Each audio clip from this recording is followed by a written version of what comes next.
Hindi dumaan sa hagdan.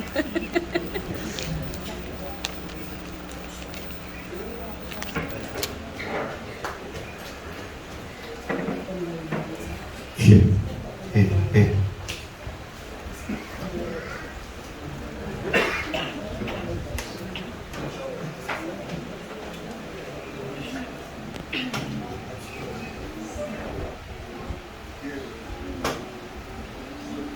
Ang daming ano. Salamat.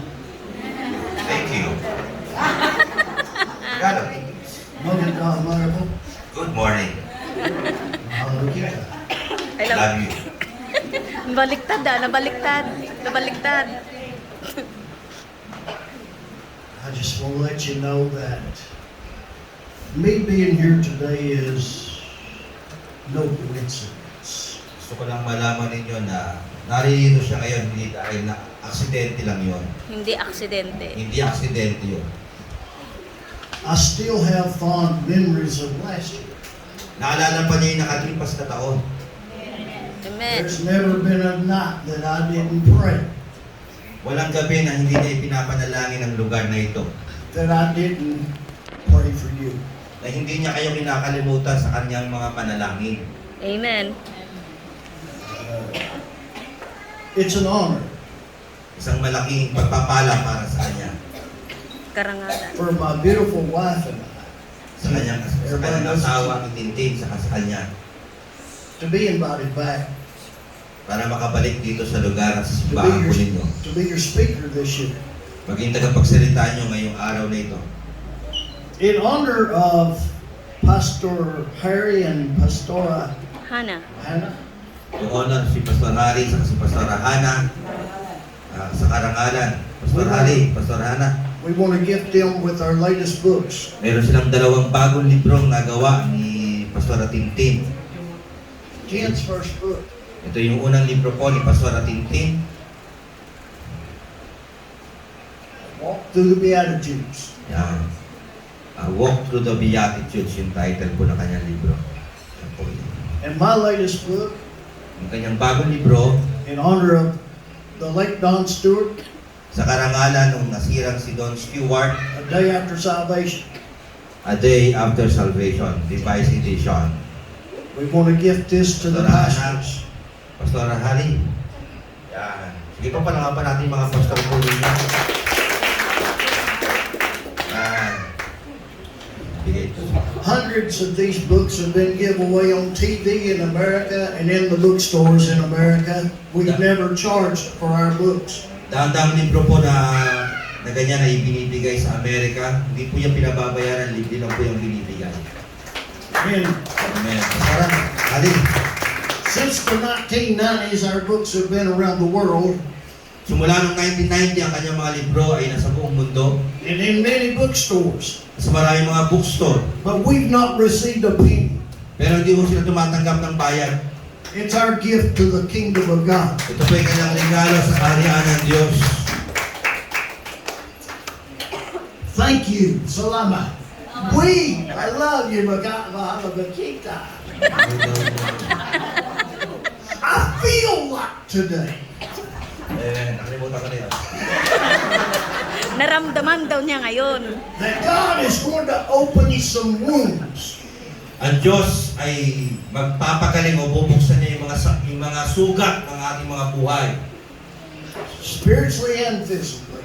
Sa espiritual at sa pisikal. 2 weeks ago, 2 linggo po, I was invited to Pastor's church. nagpunta po siya sa church po namin. He had an interim preacher going to preach. Meron po kami tinitrain na preacher po sa church po namin. At the breakfast table, Doon po sa ang pagkainan niya sa lamesa sa umaga, the Lord spoke to me. nangusap po ang Diyos sa kanya. I have a plan. May plano ako sa iyo, sabi ng Diyos. Amen. Listen for that whisper. Pakinggan niyo po yung tinig na yon. I told my wife, Tin, Sinabi ko sa aking asawa na si Tintin, God just spoke to me. nangusap ang Diyos sa akin. What did he say? Ano sinabi ng Diyos? I have a plan. May plano ang Diyos. Amen. My, there's so much. I just thought about the singing here. Wala akong masabi kundi yung mga awitan dito. Even though I don't know what you were saying, Kahit di niya alam kung ano yung naawit natin dito, you were stirring up something in my spirit. may nangyayari sa loob ko, sa espiritu ko. Amen. Hallelujah.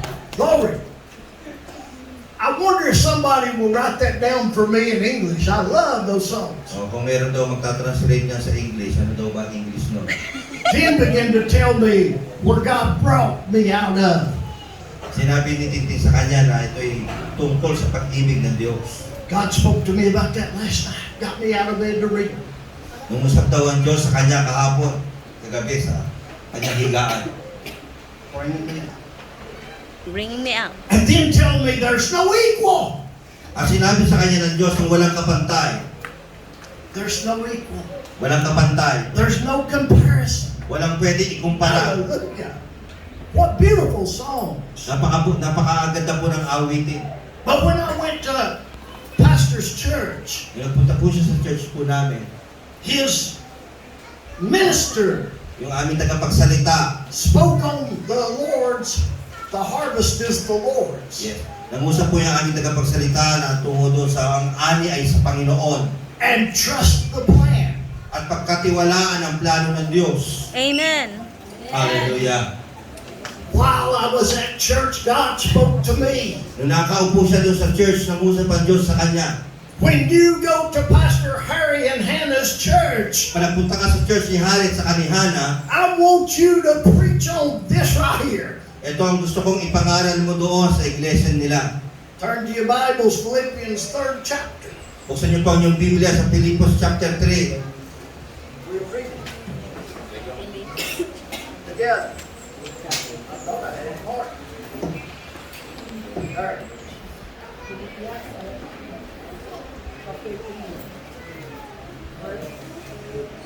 Philippians chapter 3, Yeah. Verses 7 and 8. versikulo 7 at 8. You can read it if you want to in your language. Okay, let's speak the language. Philippians, here you can use my Bible. You can read it right here. Okay. Ang sabi po sa Biblia, but what things were gained to me, those I counted loss for Christ. Yet, doubtless, and I count all things but loss for the excellency of the knowledge of Christ Jesus my Lord, for whom I have suffered the loss of all things, and do not count them but dung, that I may win Christ. Amen. Amen. Great. Amen. Years ago, I preached this in a Baptist church on live radio from the pulpit. Maraming taon na nakalipas, pinangaral niya yan doon sa live radio sa Amerika. So I knew what God was talking to me about. So alam niya kung ano yung pinasasabi ng Diyos sa kanya. So He spoke to me plainly. Nangusap ang Diyos sa kanya ng malinaw. And I want to tell you, church, I don't know what you have done. Gusto ko sabihin sa inyo, church, dito sa Rizal, hindi ko alam kung anong nagawa na ninyo. But God sent this message Ngunit pinadadala ng Diyos ang mensaheng ito to tell you para sabihin sa inyo that your sweat, your time, na yung mga panahon na ginugol niyo sa iglesyang ito, your labor of love yung lahat ng ginagawa natin para sa iglesyang ito na may pagmamahal, have not gone unnoticed.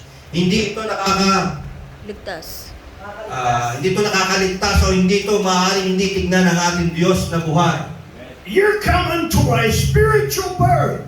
Dumarating ka sa isang spiritual na pagkasilang. This is straight from heaven today. Ito'y galing sa langit na mensahe.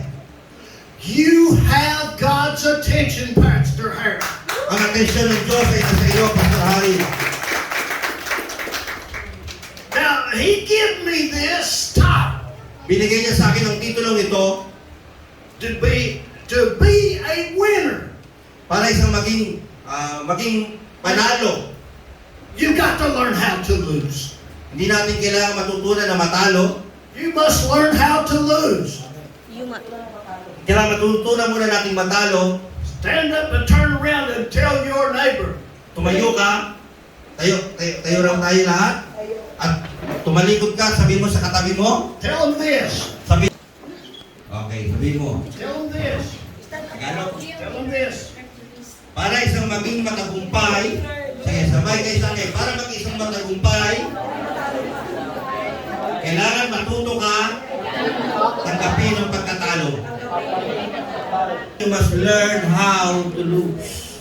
This is for you on social media too today. Ito rin ay para sa inyo doon sa mga nasa social media na nanonood ngayong umaga. To become winners, Para maging panalo, we must learn how to handle losing. kailangan matuto tayong hawakan o matuto tayong maranasan kung paano tayo matalo. Amen. We can pinpoint or discover our weaknesses Kaya natin ituro kung ano yung mga kahinaan po natin. by analyzing our losses At makita natin at pag-aralan natin yung ating mga pagkatalo. and developing our abilities. At makita natin na may enhance o may develop natin ang ating mga kakayanan. Winning alone does not define success. Para maging isang panalo, hindi ito nagdi-define o nagbibigay ng kahulugan na ikaw ay isang matagumpay. The process of learning and growing builds our character and makes us winners. Pinoproseso nito yung ating pag-uugali, yung ating buhay, para gawin tayo isang matagumpay na isang Kristiyano. Now, just let me obey the Lord. In Genesis chapter 12, verse 8. Genesis chapter 12, verse 8. Read it to me. Ang sabi po sa Biblia, and he removed from there unto a mountain on the east of Bethel, and pitched his tent, having Bethel on the west, and high on the east. And there he built an altar unto the Lord, and called upon the name of the Lord. Now, I don't need my notes. Hindi niya kailangan yung kanyang notes o yung kanyang kopyahan. Don't need them. Hindi niya na kailangan yan. I'm not going to rely on my notes too much. Hindi siya masyadong magbabasa doon sa kanyang notes. Abraham left Bethel. Si Abraham ay umalis sa Bethel. Bethel represents the house of the Lord. Ang Bethel ay nagre-representa ng tahanan ng Diyos. And he was in a place called Ai. At doon niya sa lugar na tinatawag na Ai, It's in between Ai and Bethel. nasa gitna ng Ai at ng Bethel kung nasa saan si Abraham. And Ai represents a place of ruins Ang Ai ay nagre-representa ng isang lugar ng pagkawasak. because of a tragedy that happened before. Dahil may nangyari isang bagay na hindi maganda sa lugar na yun. In other words, it would be a trash pile. Sa isang salita, ang tawag doon ay isang lugar ng A kabasurahan. worthless place. Walang halagang lugar. A place of nothing. Ang lugar na walang halaga. Now, Abraham is on his journey. Si Abraham ay nasa kanyang paglalakbay. He's between two mountains. Nasa pagitan siya ng dalawang bundok. Now, he has a choice. Meron siyang pagpili. He can let his mind waver around the nothingness. Pwede siyang manatili doon sa lugar ng kawalan. A place of ruin. Doon sa lugar ng pagkawasak. That's what it means in the Hebrew. Yun ang ibig sabihin no sa Hebreyong salita. It don't only mean a place of ruin, Hindi lang basta lugar ng pagkawasak yun. but the correct description Ang tunay na pagkaka-describe doon, is a place of ruins. yung lugar ng kawalan. God gave this church this. Binigay ito ng Diyos sa iglesyang ito. Life throws a lot at us. Maraming binibigay, maraming nangyari sa buhay natin sa nakalipas na mga panahon. Unexpected trouble. Mga hindi natin inaasahan mga pangyayari. Our best friends walking out the door. Yung mga matatalit nating kaibigan, mga nag-aalisan. With me, people been with me 30 years in TV and radio. Mga kaibigan niya, nakasama niya 30 taon na umalis. Iniwan siya. Walk out the door with no explanation. Umalis nang walang paliwanag. Nothing. Wala. Now I can be like Abraham. Pwede siya maging katulad ni Abraham. I was in the Lord's place. Nandun siya sa lugar ng Panginoon. I'm on a journey, Nasa isa siyang paglalakbay. but now I'm in a valley. Ngayon, nandito siya sa pagitan ng dalawang bundok. I'm in a place of ruins. Nasa lugar siya ng kawalan. What am I going to look at? Anong titignan niya? Before you can be a winner, Paano siya maging isang tunay na matagumpay? Kailangan matuto siyang matalo. hallelujah, Hallelujah! Hallelujah. learning how to lose Paano tayo matututo na matalo? refines who we are. Dinidefine ito o ano ba tagal? It helps us discover who we are. Tinutulungan na tayo dito na makita natin yung sarili natin kung sino tayo. Oh, you don't hear me? It's important to understand that success is not always guaranteed. Kailangan natin maunawaan ang katagumpayan, hindi lang yung laging guarantee na isang magandang buhay. I Amen. can tell you instances Marami akong maaaring paliwanag sa iyo, sabihin sa inyo. of missionaries Isang misyonaryo, losing their wife. nawala yung kanyang asawa. They're in missions with, Nasa mission sila. but their daughter raised up Yung kanilang anak ay bumangon and Lumaki. won a heathen tribe to God. at ibinigay niya sa Diyos. But the husband was so upset Yung asawa ay galit from losing his wife. nung nawala yung kanyang asawa. He didn't realize what God done in the background. Hindi niya naunawaan kung anong ginagawa ng Diyos sa likuran. Little daughter Yung kanyang maliit na anak, led headhunters. Led headhunters that pinangunahan yung mga Hunters. tribo na pumupugot ng ulo to Hunter. Christ. kay Kristo. Glory to God. Purihin ang Diyos. And turned the whole village to God. At yung buong tribo ay nakakilala kay Kristo. That their chief came to America. Na yung chief ng tribo ay pumunta sa Amerika. Of the headhunters that killed missionaries. Nung headhunter sa pumapatay ng mga misyonaryo And preached the gospel of at Jesus nangaral ng Christ. salita ng Diyos sa Amerika. You've Amen. got to learn how to lose Kailangan Amen. matuto tayo na matalo and trust the plan. at pagkatiwalaan natin ang plano ng Diyos. Adversity and setbacks. I'm just going where God shows At me. kailangan maunawaan natin yung mga bagay na nasa likuran po natin. Our teachers Yung ating mga tagapagturo, imparting unto us ibinibigay nila sa atin yung invaluable insights isang mga mahalaga mga katuruan and experiences at mga experience po natin sa buhay. that enable us to understand ourselves Mga better. karanasan na patuloy natin nauunawaan kung sino talaga tayo. Discover our abilities, Maunawaan at makikita natin ang ating mga include kakayanan. the world around us. Kasama na yung mundong nakapaligid po sa atin. As time goes on, Habang lumilipas po ang panahon, we will learn that experiencing failure matututunan natin na ang karanasan sa pagkatalo can be a meaningful ay isang mahalagang bagay and transformative at nagbabago sa atin experience na isang karanasan that allows us na tayo ay hinahayaan ito to gain a unique, na makita natin isang magandang bagay, our own perspective yung sarili nating pagkaunawa, on learning our strengths and weaknesses, na makita natin yung ating lakas at kahinaan. the strategies that we need. Ang mga kailangan natin ng mga strategy. Hallelujah. Hallelujah. Glory to God. Purihin ng Amen. Diyos. When we fail, Pag tayo ay bumaksak, we must confront our shortcomings kailangan hanapin natin ang ating mga pagkukulang. Amen. and reassess or reflect At kailangan unawain natin at intindi natin ano mga nangyari. what is our goals, Kung ano yung ating mga dapat gawin. how we want to achieve success. Paano natin matatagpuan ang katagumpayan.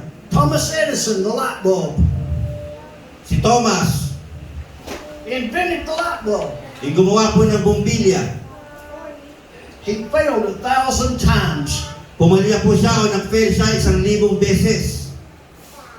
When we experience defeat, Pag naranasan natin ang pagkatalo, we gain a greater understanding of the challenges and struggles Natatanggap natin yung karanasan at patuloy nakikita natin ang kahalagahan ng mga struggle, ng mga kahirapan, ng mga bagay sa buhay po natin.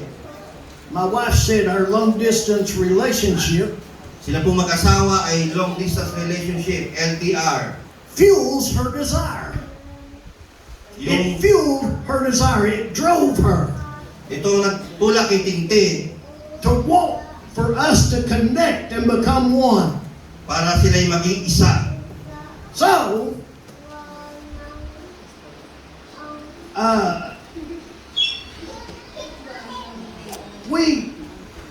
I want to obey the Lord and just skip a bunch of stuff.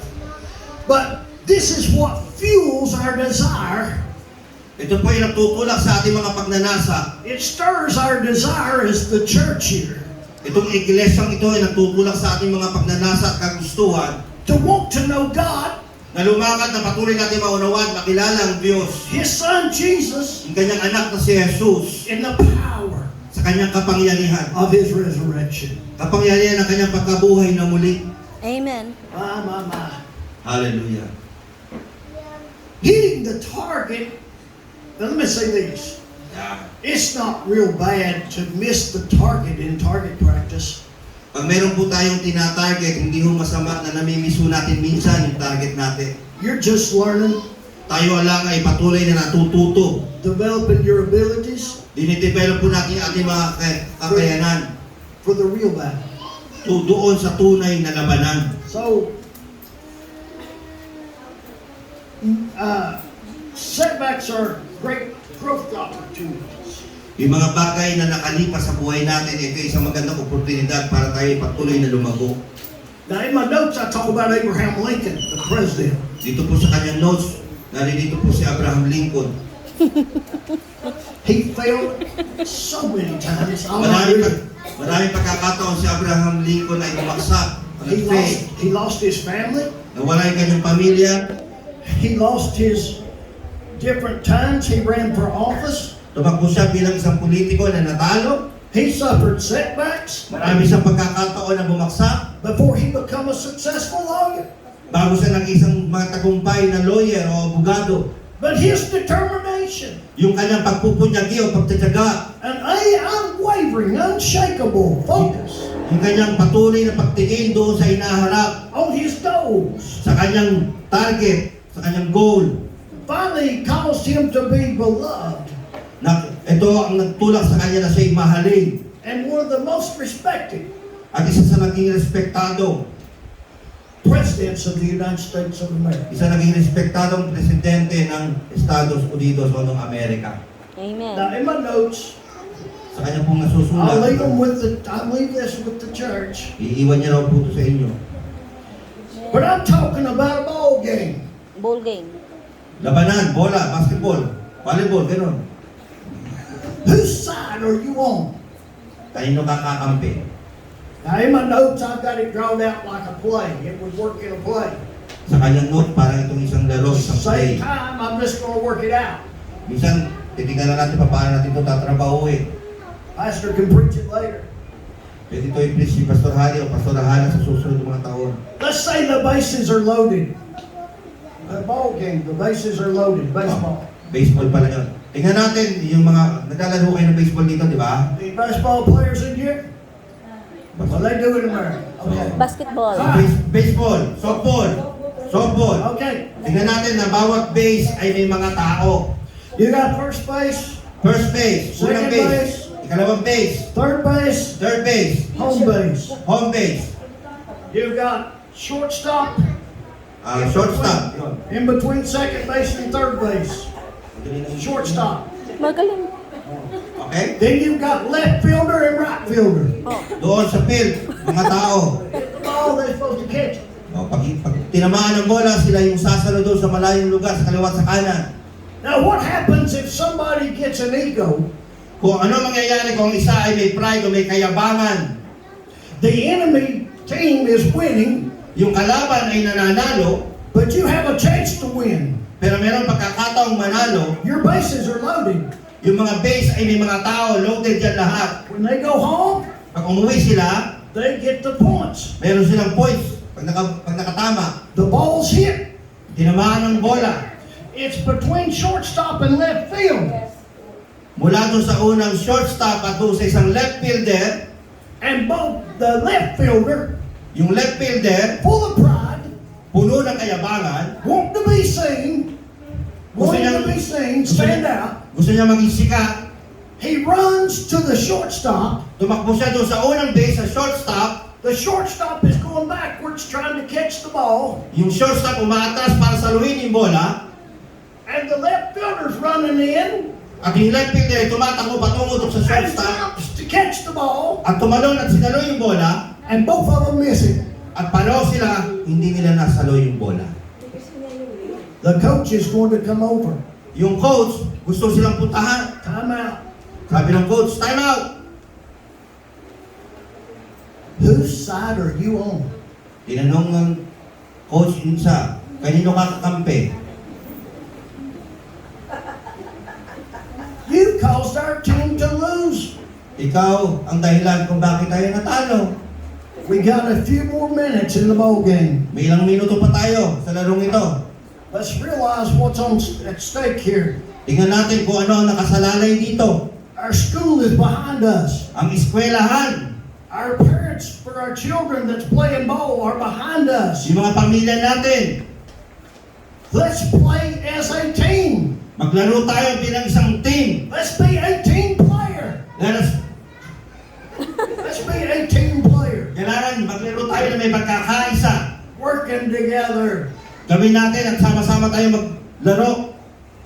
Folks, churches in America, Yung mga church sa Amerika, 90% of them, 90%, Pastor Harry, Pastor Harry, are doing that.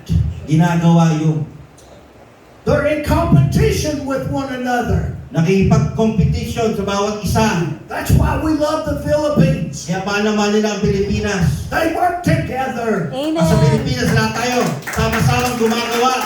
Amen. So, like I said, you'll get this. So, here we are. Dahil ito po tayo. In Paul, in one of his letters, he used the phrase, I fought a good fight. Si Pablo sa kanyang isang sulat, sinabi ni Pablo, He was describing his journey of faith. dinidescribe ni Pablo, na sinabi ni Pablo, lumaban ako sa isang mabuting pananampalataya na nagdidescribe ng kanyang paglalakbay sa pananampalataya. What was he saying? Ano yung sinasabi ni Pablo? I fought a good fight. Na ako'y isang lumaban ako ng isang mabuting pananampalataya.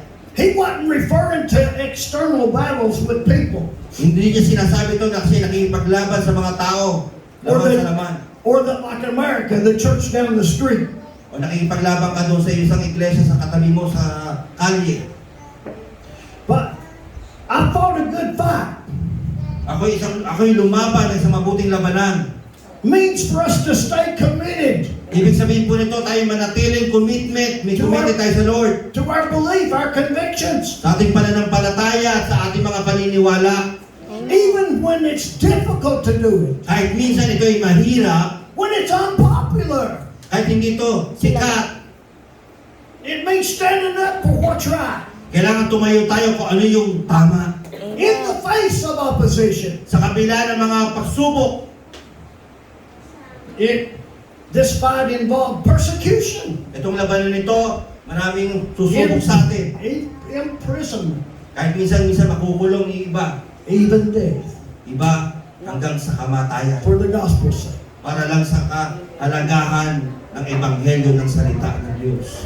But Paul, despite these challenges, Si Pablo sa kabila ng mga paghihirap na ito, remained faithful to God na natiling tapat sa Diyos and God's message.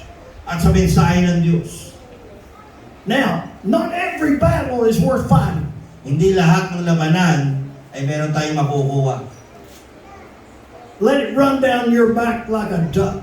Water off a duck's back. Ano ibig sabihin? That's an old saying in America. Shake it off like water running down a duck. Pabayaan na lang natin yon. Na umagos. Ayaw na dumaloy na lang o dumaan sa buhay natin.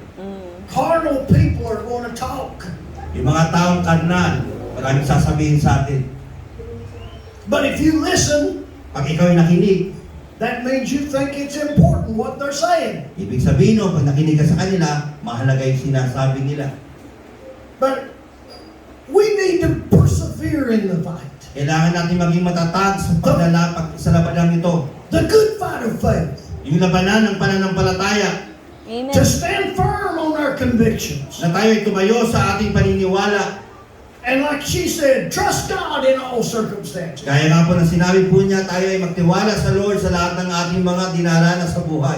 As Christians, we need to strive to fight that good fight of faith. Kailangan, bilang mga Kristiyano, tayo ay lumaban sa tamang labanan. If I was in America, Kung siya ay nasa Amerika, I could preach.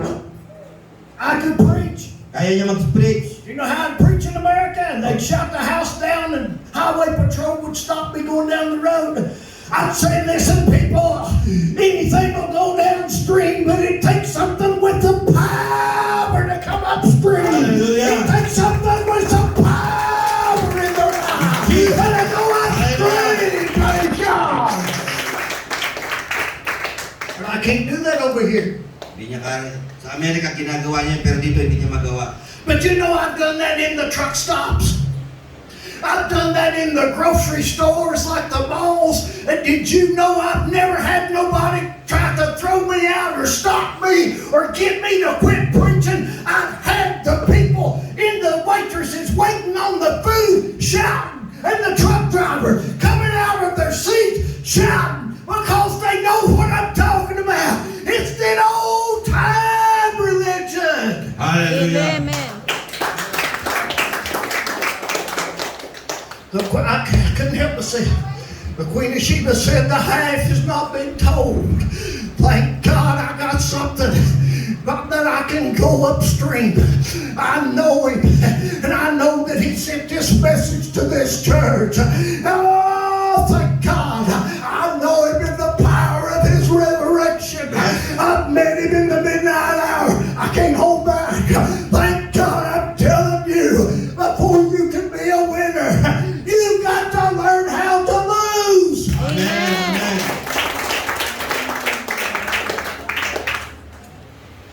When I'm taught on life's sea and the waves cover me and the dark clouds won't let the sun shine through, then a boy seems to say, child, there be a brighter day. Don't allow the storms to hide sweet heaven's view.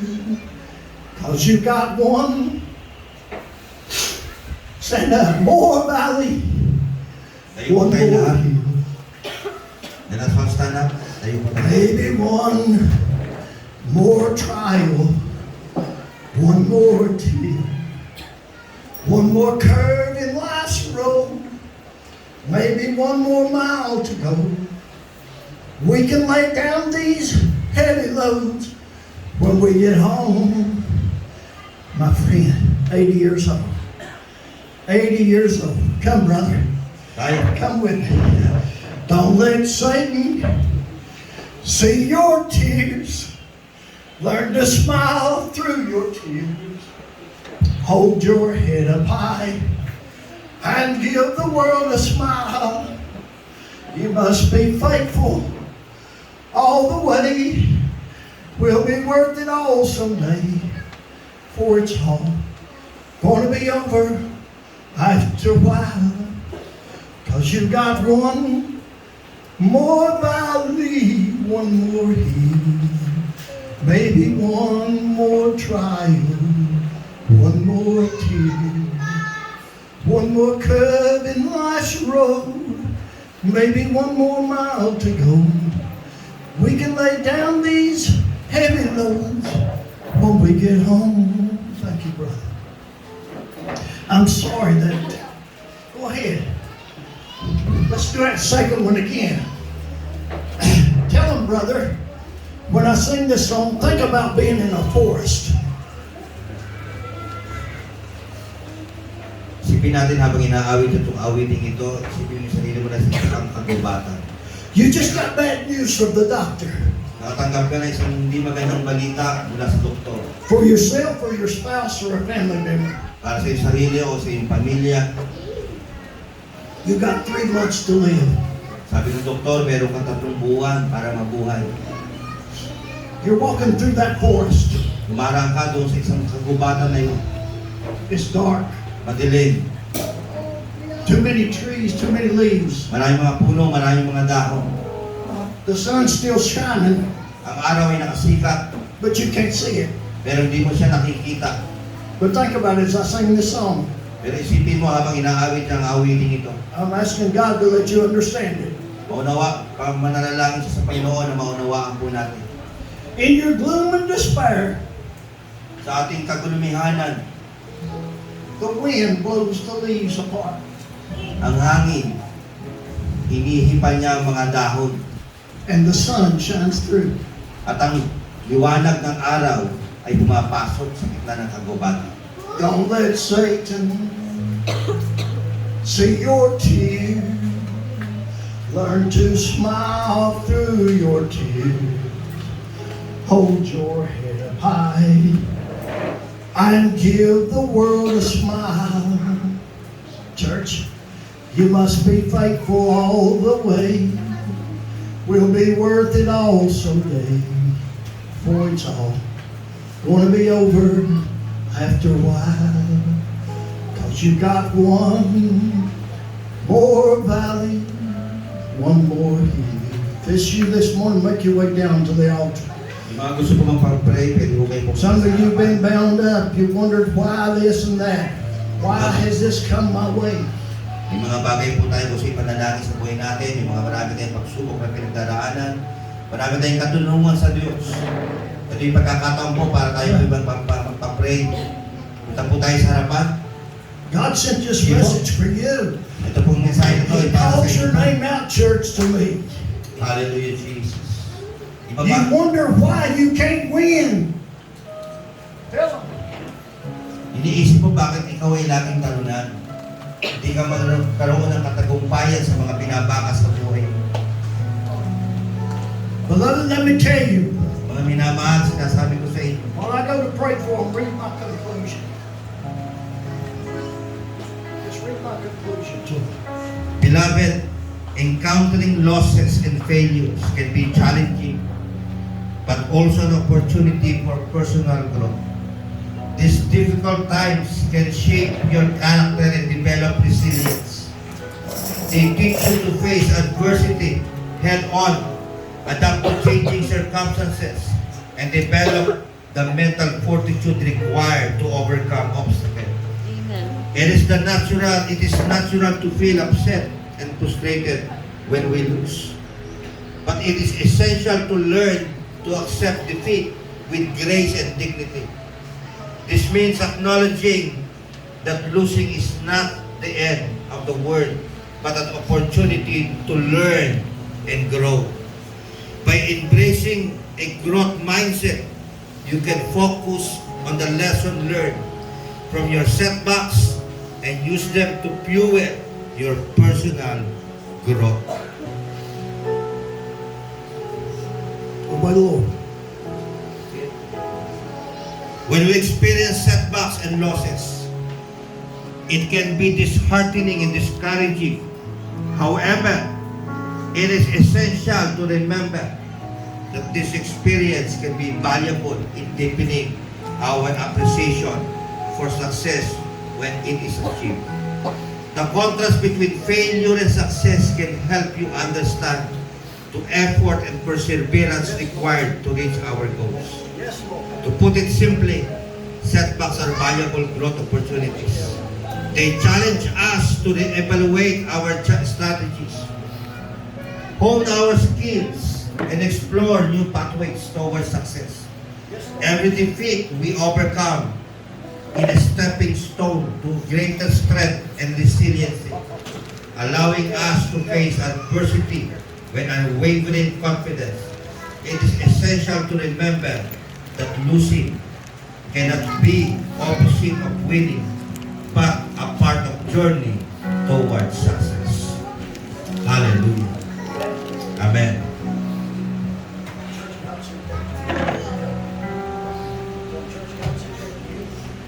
God is God. Yun po ang plano ng Diyos para sa atin na matutunan natin. Na sa kabila ng ating mga pagbaksak, mga pagkatalo, ang katagumpayan ay ibinibigay ng Diyos para sa atin. Yan po yung plano ng Diyos sa atin. Yes. Yes. This is a time to pray. This is a time to minister to everyone. Kasing panahon para kayo po ipanalangin. This is your time.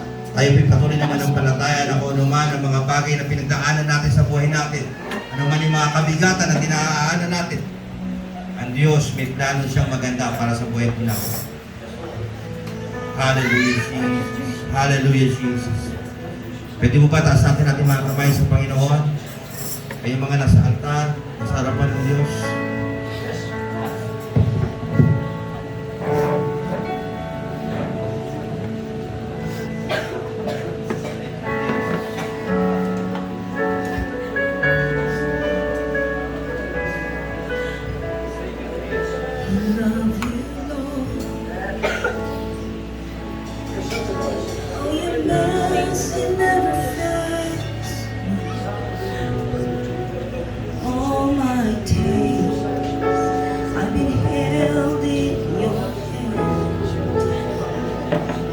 From the moment that I wake up until I lay my head, I will sing of the goodness of God.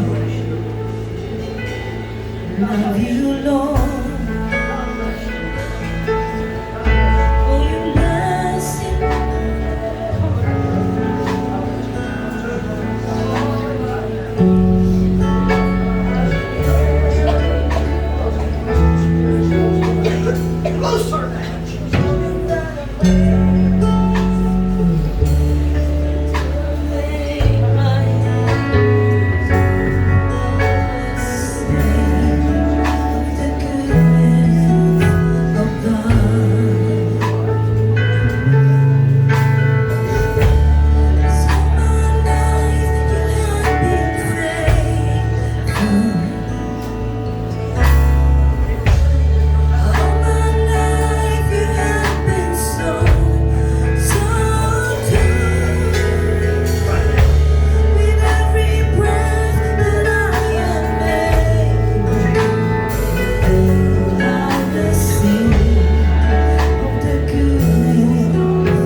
I see all kinds of stuff around you, all kinds of musical instruments, notes. I see team leadership. Team leader. Got leaders. God doesn't say the story that's with me. Imparted unto me by great men. And from you. Father, impart this end time evangelistic anointing in his ministry right now. Loose him, loose him. Your leg is not denial. It's your time to shine. It's your time to shine. It's your time to shine. To get an expectation. I see a Bible in your hand. Your visions, write it down. I see a It Bible. will not tarry you.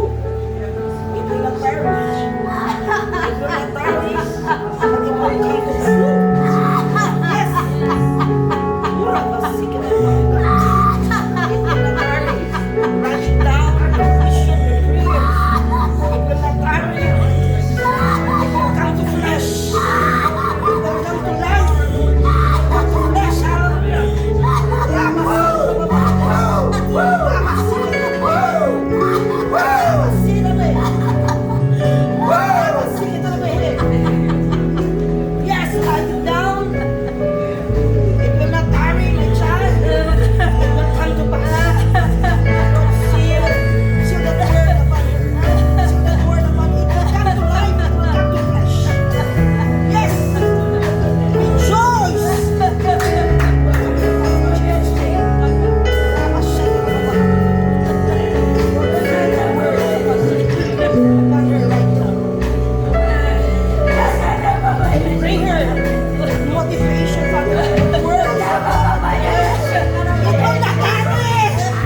that has honored me.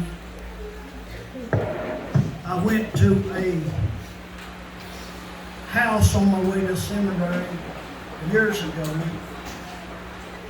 that had been listening to me on radio. The woman was 80-some years old, could not see. Had a big magnifying glass just to find anything. The husband had cancer on his face. When I left there, I said, God, because of their hospitality, open her eyes. She ran across the room and grabbed her Bible, started crying, looking at me. You got blue eyes. Her husband started crying. Are you hearing me? His letter beat me to the Southern Baptist Seminary in Louisville, Kentucky, that when he was shaving the next morning, his cancer fell off in the sink. I'm stepping out on the limb and believing God to honor your church, honor your home. Hannah, stand up. Hannah, stand up. Ken's going to give you an original cloth from Don Stewart. A prayer cloth before he passed away. And he prayed over. I'm going to believe God. First of all, the Lord spoke this to me a while ago. All women that are wanting to conceive, don't be ashamed, come forward. All women in this church wanting to conceive a child, come forward. Yung mga babae raw po kung gusto magkaanak, punta sa harapan. Yung mga hindi pa nagkakaanak. All women today Yung may asawa. desiring a child.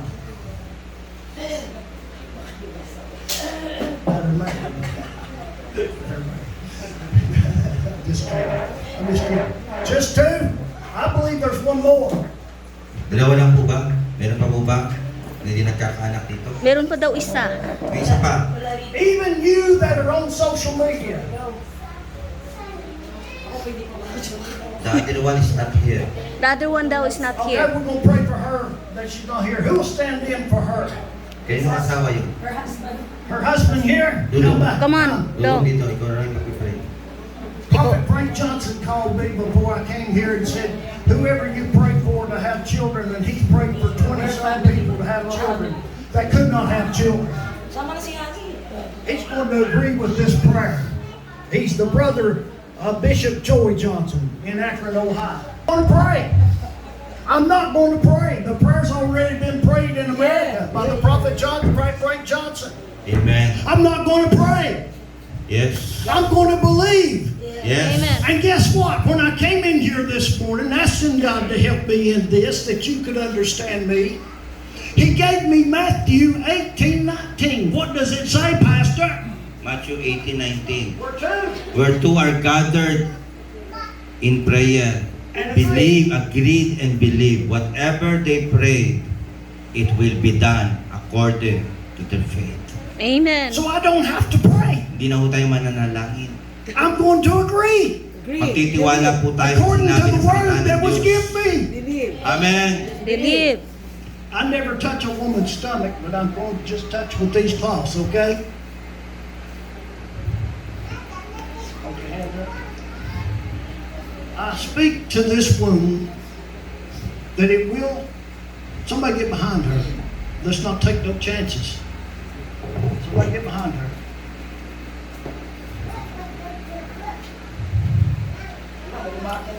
I speak life into this woman.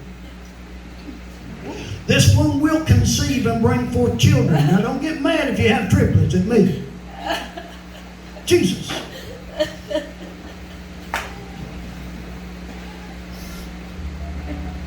You're standing in for your wife. So I'm not going to pray over your womb, but hers. Just kidding.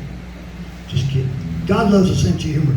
According to Matthew 18:19, God, his wife's not here, but you spoke that word to me. And I speak life into her womb. That she will conceive, that womb will open and bring forth children. Now don't get mad at me if she brings forth quadruplets. Jesus' name, I agree. Amen. You see, I've got to honor the vision or honor what was spoke to me. So all God done was spoke to me, Matthew 18:19. So that's all I can do. I'll touch you with the cloth. I speak to your womb. What's your name? Rachel. Rachel. Rachel was the wife of who? Jacob. Jacob. Jacob. Rachel. Jacob. Israel. What's it mean? What's it mean? Huh? I forgot. I forgot too. Somebody look up and see what Rachel means. And while you're at it, look your own name up. Beautiful. Tell them in your language. Tell them look their own name up in the Bible. Beautiful. Yeah. Rachel. Tell them in your language, look their name up. Guwapa. Tell them, look their name up. Their first name, their middle name, and their Tingnan last. mo yun yung mga names ninyo, may ibig sabihin nun. Katulad sa akin ni Ellen, ang ibig sabihin ng Ellen sa akin is bright. My name is Ellen, means bright. Tell them my name is Jerry. Your name is Jerry and British. British. means esteemed of the Lord. Esteem of the Lord. Ano bang esteem ng in Tagalog? Steam. Bisaya? Steam. My Esteem. middle name is Wayne. Wayne. Wagon. British, yan. You know what it means? No. Wagon driver. Wayne the driver. Yes, you're a wagon 18-wheeler, driver. 43 years. My middle name means a wagon driver. My last name is Hulse. House. My granddaddy was adopted. Mm. And it means hollow, depressed. All my life has been hollow and depressed. 7-year nervous breakdown. Tried to kill myself 3 times. But look where I'm at now. You gotta learn how to lose. You gotta learn how to lose. But Amen. in Philippines, it means menthol candy. House this. Yeah. Now, I speak life into your womb. Come alive. Bring forth children. Be blessed. According to Matthew 18:19. God! Whoa! Brother, is that your wife? Is that your wife? Pagpipray yung mga tao. I just got a Holy Ghost shock. Electricity everywhere. Woo! Uno. Believe, brother. Man. Believe and receive. Bless his business. And intensify what you've started within him. Jesus' name. Amen. Mama Ellen, who do I turn it over to? You?